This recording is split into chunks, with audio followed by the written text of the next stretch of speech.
Man, it's so bright out here. I have to go to the apiary, get a couple skids of stuff out there. It's been so muddy that I couldn't get out there.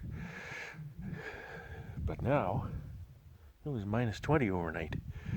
It's going to be frozen solid, which is great. Look at the snow. We'll get the little tractor going.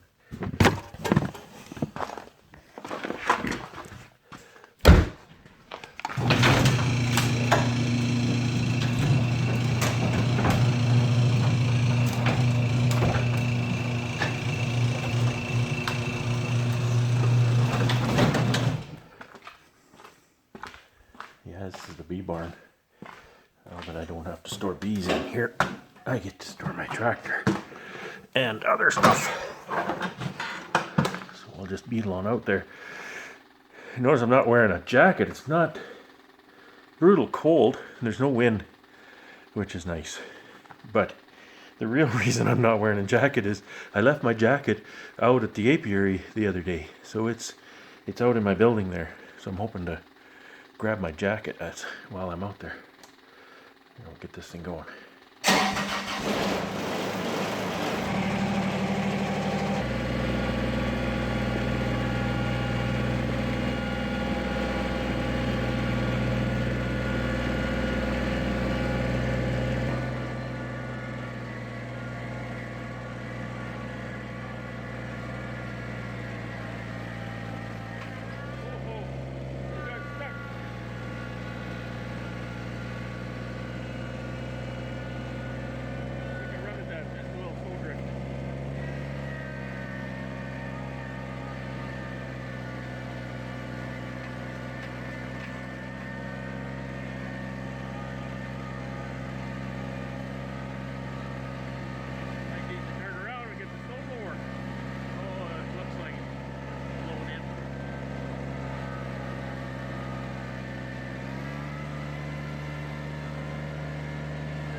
Forgive me if you can't see me in the video or whatever. I can hardly see the screen. It's so bright out here. Here, look, there's actually a few bees flying here. But they often just land in the snow, and that's the end of them. It looks like I've had some visitors here. There's tracks. I don't know if you can see that or not. Tracks, it might be, I don't know what that is. Not much of a tracker. There might be rabbits or something around here. Something small though, it's on top of the snow.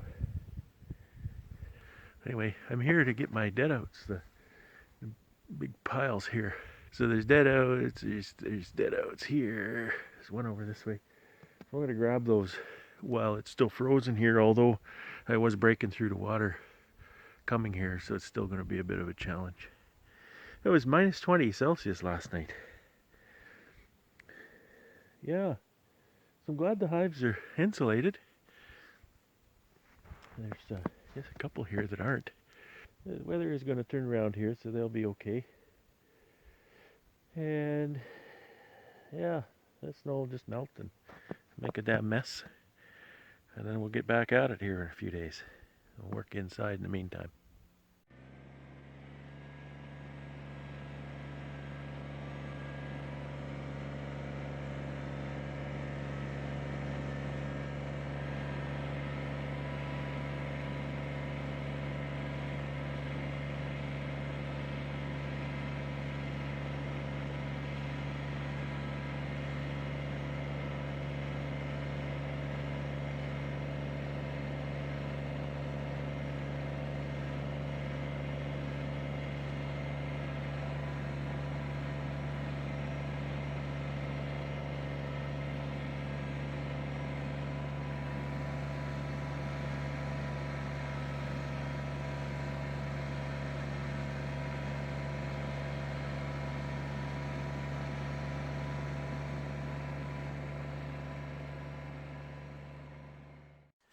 Of all the ridiculous things you'd think you'd ever do, snow blowing between the beehives in the apiary.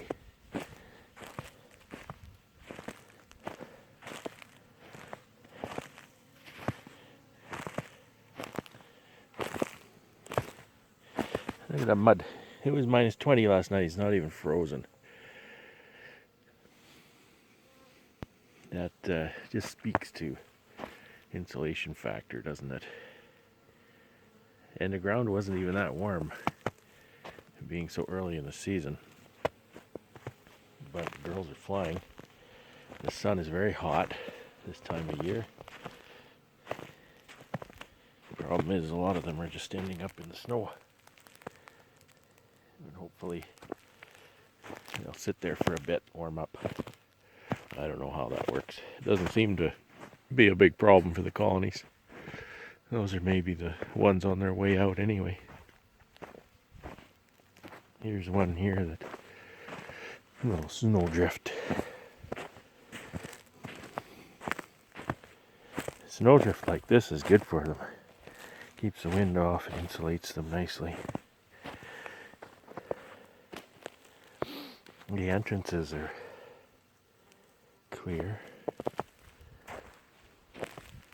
I don't think it's the end of the world if the entrances aren't clear. They won't be blocked for long. Yeah, so I've never seen my apiary like this before. Kind of crazy. Oh well. Gotta go back in and do some work. This is everybody's favorite job. Cleaning deadouts. If it just isn't enough that you get kicked in the jimmies in the spring with dead colonies, and you gotta clean the mess up. There's two silver linings to this. One is drawn comb. You can always use drawn comb for your splits and your growing colonies. The other silver lining is feed frames. This isn't a very good feed frame, but there's some in here that are fantastic. So you get some feed frames for the hungries. You get some drawn comb for the new ones. Here's some of those green frames. You see those green frames I was making? Well, this is what it looks like after they draw it out. A little bit of feed in this one. So we've got larger drone cells here, worker cells in the middle where the foundation is, and then drone cells again on this side. So they're quite consistent with that. They'll make larger cells and they'll either brood up in there or they'll fill it with feed or honey. So that's kind of how that goes. There's another one in the hive here. This one's got a bunch of feed in it. So kind of universal the way they do that. You can see the foundation right here and the foundationless on the side. I'm going to run some of those in honey supers this summer. Maybe get a piece of comb honey out of that. So this will be a good feed frame for a hungry later on. Maybe a split that needs a drone frame or something. We'll decide. So anyway, we'll just keep going at this. It's not a very nice job, but it is what it is, right? It's part of beekeeping. We'll try again this year. Well, I got all this deadouts cleaned. Got about 18 boxes of feed frames. Some of them are barely anything in them. A lot of them are quite full though. I'll be able to use those for feeding the hungry colonies. I could put those in splits later on and give them something to eat on board. It's always good to have a few feed frames on hand. I don't like to have too many. If you don't use them up, I don't like to try and store that kind of thing. I got about 10 boxes, I guess, of drawn comb. So that's always useful for splits. You can see I've been building frames again. There's about 300 there, I guess. I'd like to get another 500 done and then I can palletize them. So I'm going to build a few of those still today. So today's special is blackberry bubbly. It's one of my favorites. Very good. It's a very good flavor. So whatever you're up to today, stay well, stay home, and have fun.